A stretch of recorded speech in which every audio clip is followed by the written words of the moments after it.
Hi, I'm Old Norse specialist Dr. Jackson Crawford, and the TikTok factoid du jour is that the Norse gods and their myths come, quote unquote, from Turkey, and this could not be a bigger misunderstanding of our source material.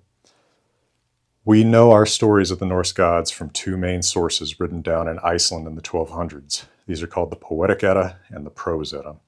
The Prose Edda is an account by one person, Snorri Sturluson, who is trying to explain the poems in the Poetic Edda, which originate from oral transmission from the pre-Christian period in the Viking Age, to a Christian audience in the 1200s. So he's already kind of modifying, kind of adjusting these stories for a new audience.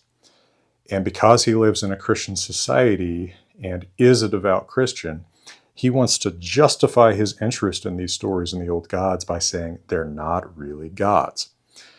And he hits on a solution to who they are that actually is hit upon by other people in the medieval world too, which is, well, educated Christians at this time have read classical literature like the Iliad and the Odyssey. They know who the Greeks are, but who are the Trojans? And the solution is, we are the Trojans, or our glorious forebears are the Trojans, or the so-called gods they worshipped were the Trojans.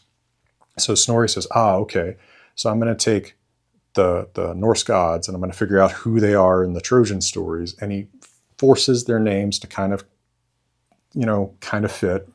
Probably the best job that he does is like Thor and Hector. It's like, okay, like you can kind of vaguely see it, but those words don't have anything to do with each other. You can account for the history of both words within their own languages, Greek and Old Norse. Thor means thunder in Old Norse. It's the same actually root word as English thunder.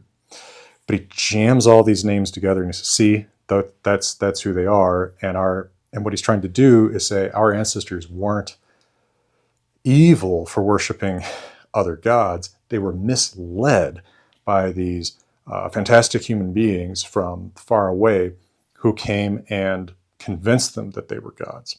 So it's actually him.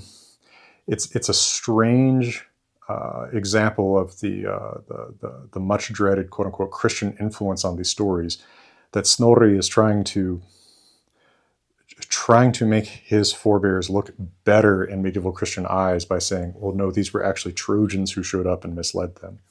But none of the poems that survive from the actual pre-Christian period that we have, for example, in the Poetic Edda, ever mention Turkey or Troy or Hector or Odysseus or any of this stuff, right? No one in the pre-Christian period thought that the gods were from there.